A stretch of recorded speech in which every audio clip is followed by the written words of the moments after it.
Hello YouTube and welcome to another review, and this time we have PEGASUS Hobbies German FALLSCHIRMJAGER. This is a 132 set and contains about 10 figures. This I picked up for about £14, quite hard to get hold of, did struggle a bit. Its nearest competition would probably be Airfix's Paratroopers, which in itself isn't a bad little set.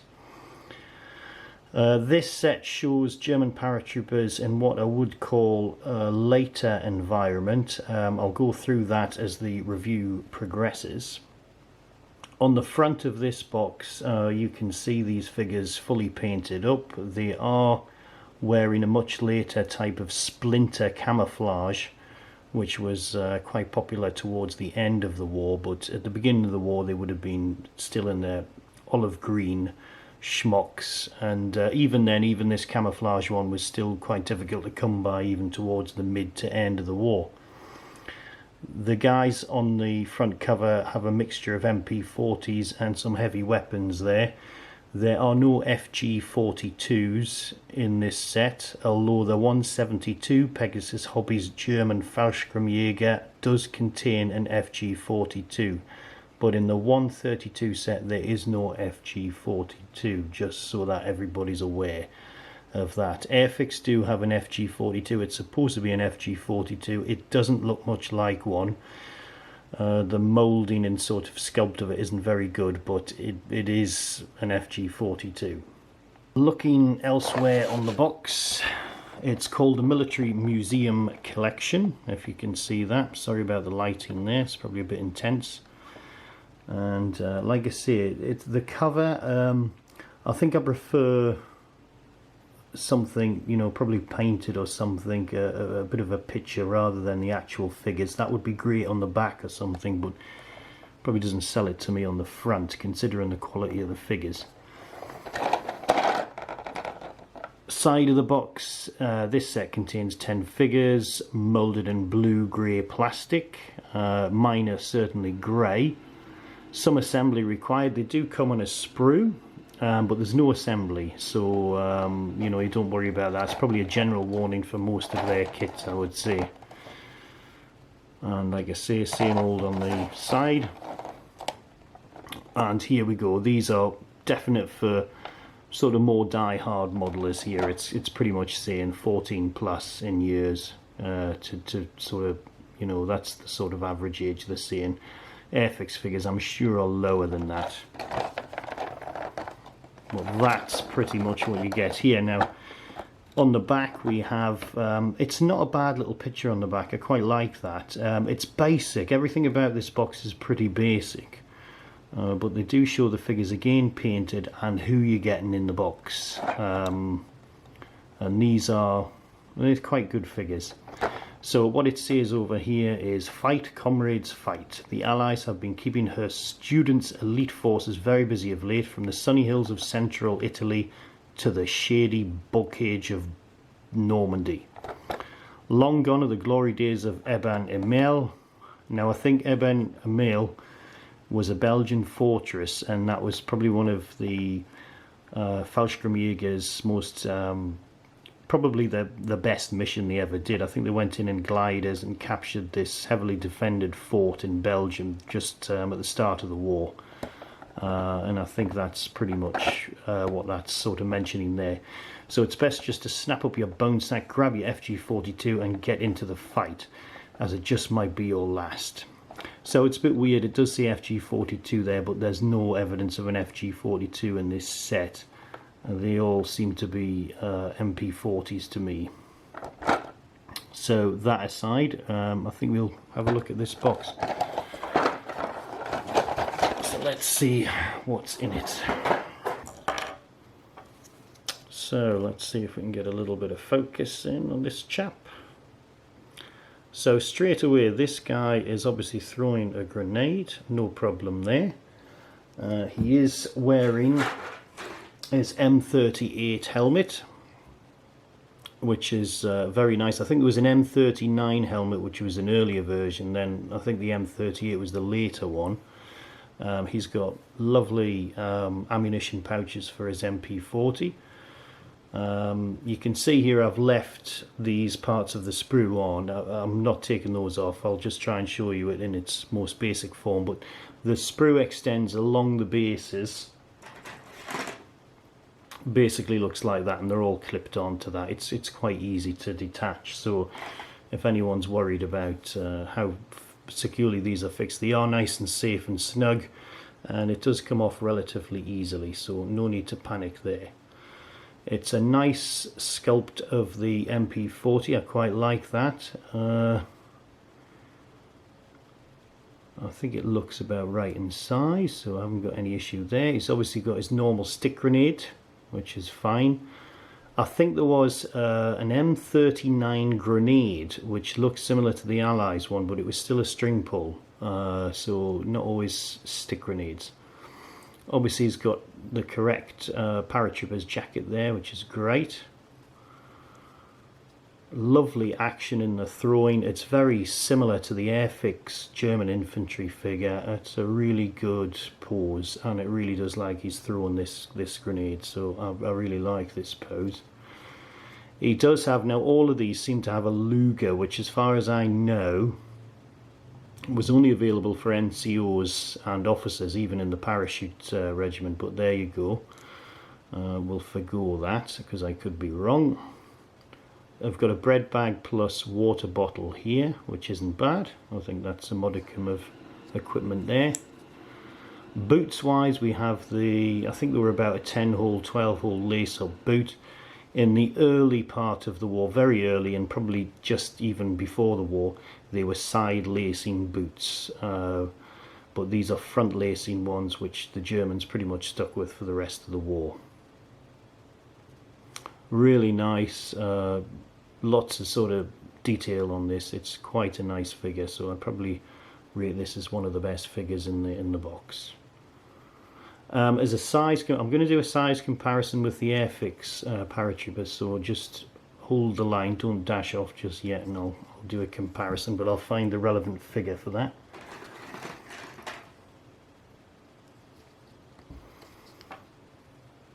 Now here we have our guy who's just saying, what the hell, I'm going to be Rambo, and let's fire my MG42 down range.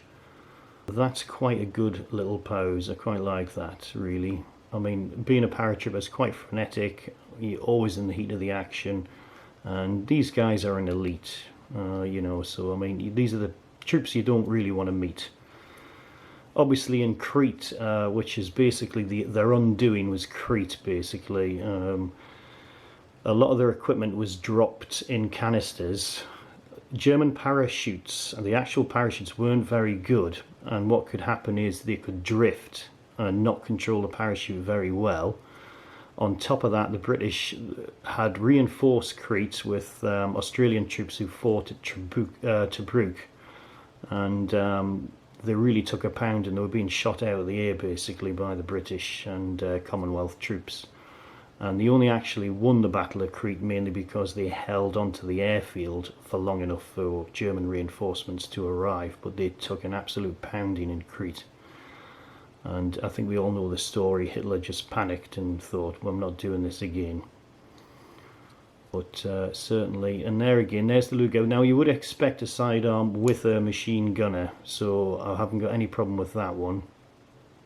Again, good detail, and he's lurching back because he's just feeling the power of that gun. And we all know it's got a high rate of fire, the MG42. It's probably a little bit narrow across here, but oh my god, that's just absolute minor. You can see his bullets just straight around his neck, which look really good. I've got no problem with that. He's clutching his bipod there, and you can see all his fingers there, so I'm very happy with that, really am. Yeah, I think it's a nice figure. So again, good.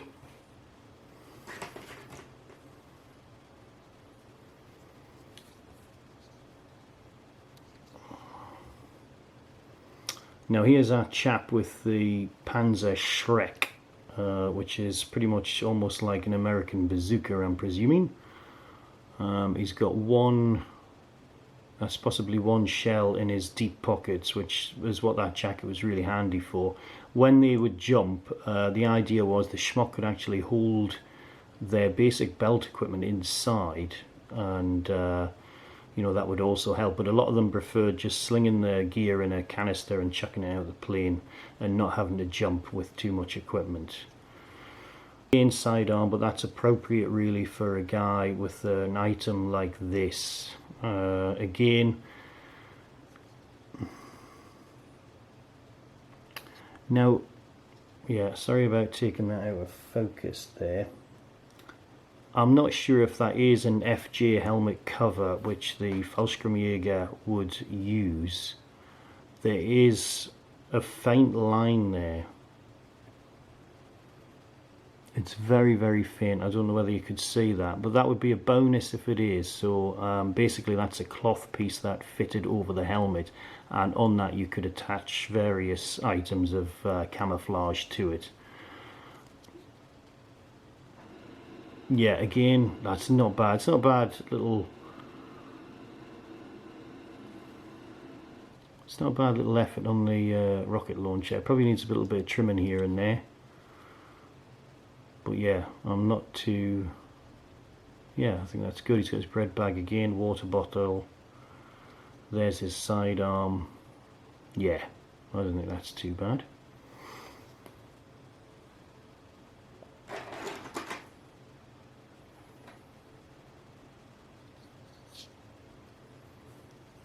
Next figure here, this guy's sort of tentatively walking along.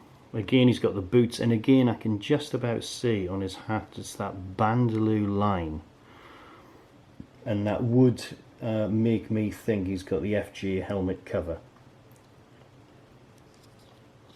On here, this is a canvas bag which would contain his gas mask, and that was a flexible gas mask, so it had lots of, you know, you could sort of scrunch it up a bit, and that's just thrown in this canvas bag.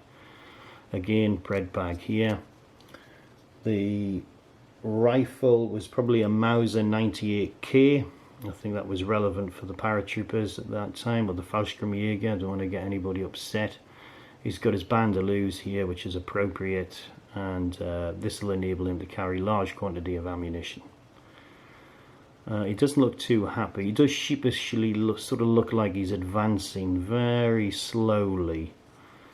I don't think this is the greatest pose they've got, but you know, it's relatively okay. Haven't really got much of a problem with that.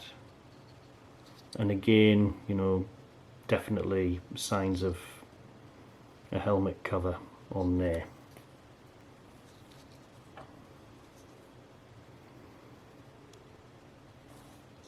This is our officer, and he's not a bad sculpt. He has got a soft cap, which, to be honest, wasn't massively appropriate for the Fallschirmjäger. They would, even their officers, wear a helmet.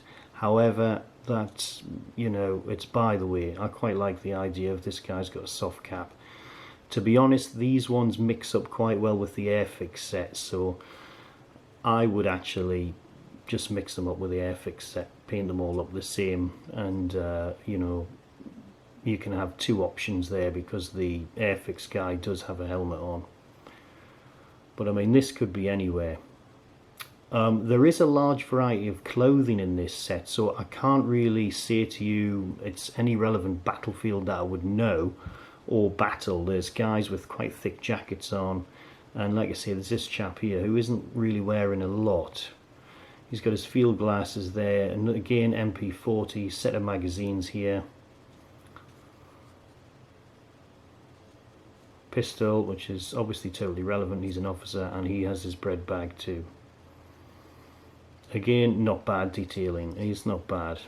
You lose a bit in here, which is quite normal. You could drill that out if you're being absolutely fussy. There's no visible cap badge or insignia. I think some clever people can actually probably sort that out. So yeah, enough there to keep you sort of happy. This is quite a nice figure.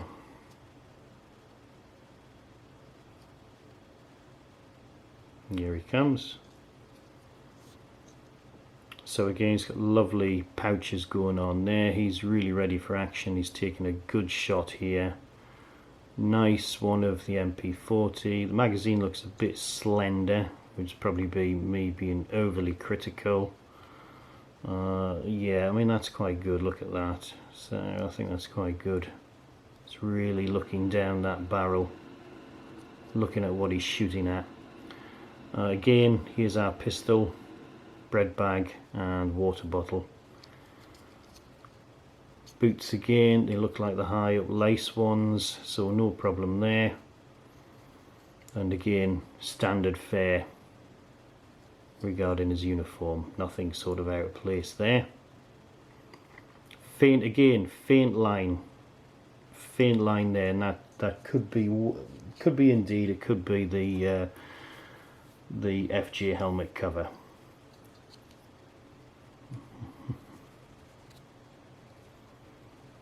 And this guy's sort of speeding into action here. Quite good again. A slender magazine again on the MP40, but he's got his spare mags there. And he's really running into action there. Almost similar to the previous figure. But sometimes it's good just to have a figure that's almost similar but not quite.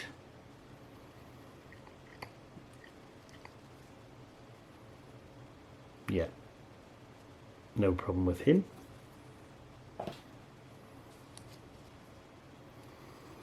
Now here we get our little sort of oddball. He's got quite a large thick jacket on. He's got a band, yeah, it looks like he's got MG42 ammo belt around him. I don't think certainly it's anything to do with his rifle. He's got his little pockets here for his rifle. This will contain his rifle ammunition on his Mauser 98K, I'm presuming. There's his little bayonet knife. He's got extra weapon. This one, I don't know, I'm presuming again this is the gas mask canister bag, canvas sort of bag. I'm not sure, he's just wearing it differently. It might be better for him to wear it like that, so that's all I'm presuming there. He has his bread bag and his water bottle. There's also a couple of little items here which may be to facilitate weapons staying close to the back of his jacket, I don't know.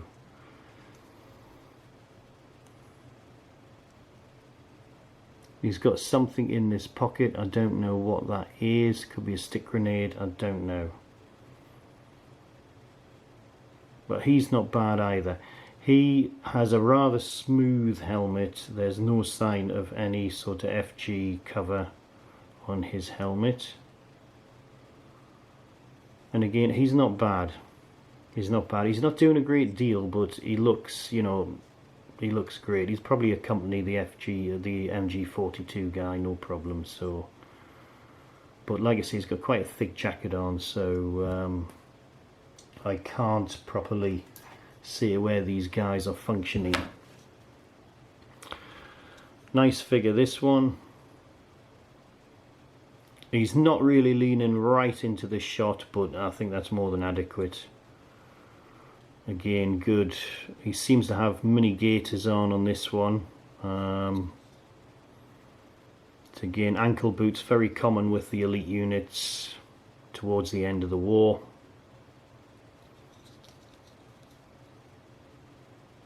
Yeah, it's nice. Nice creasing in the back. Yeah, I quite like that. Yep. Again, quite a smooth helmet on this one, so no cover on there. So we've had our Panzer Shrek, so now we have our Panzer Faust, and certainly he's having a good attempt at a tank or a military object there, some sort of vehicle possibly, or just maybe he's bunker flushing. And he has got a different type of ammunition belt in here. I wonder if he carries an FG42. Obviously he's not showing any sign of one, but bread bag again, pistol, quite pronounced. That's quite nice. It's quite a nice figure. I quite like the pose on that. He's just leaning in there. And look at that. He's got his sight up. Yeah. And that's quite nice. So what I'll do is I'll set the camera up for our little comparison with the Airfix figure and see how we go there. But overall, this cost me actually about £14, £15. Obviously the Airfix set is considerably cheaper, so it's up to you really. But this one is for a, you know, it's definitely more aimed at the sort of more experienced market, there's no doubt about that. So we'll take a look at the comparison, so let's have a look at that.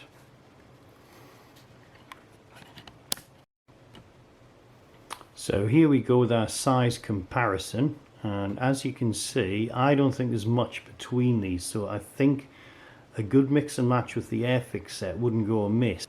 Number one, it just gives you more soldiers, more poses and more options, and the Airfix set is pretty darn good. It was one of the more recent Airfix releases, and I'm saying recent, I'm still going back to late 70s, early 80s.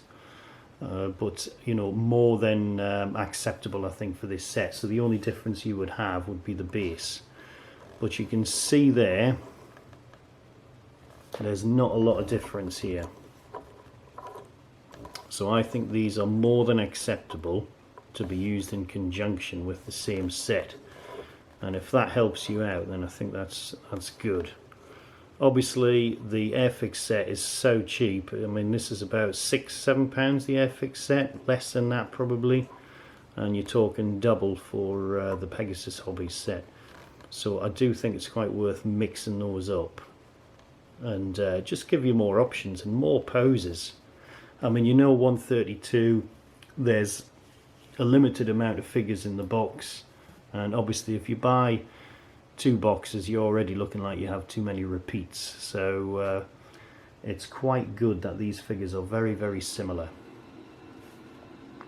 So that is my review of Pegasus Hobbies 132 scale German Fallschirmjäger. What I'll do is I'll pile these all up together and we'll close this video off. So that was my review of, like I say, Pegasus Hobbies 132 scale German Fallschirmjäger, and it's a very, very good set, no doubt about it. Equipment wise is very, very good. I'm sorry if you're disappointed there's no FG42 in there, but c'est la vie. I mean, the MP40 was mainly the weapon of use for the Fallschirmjäger, so there's no hardship there.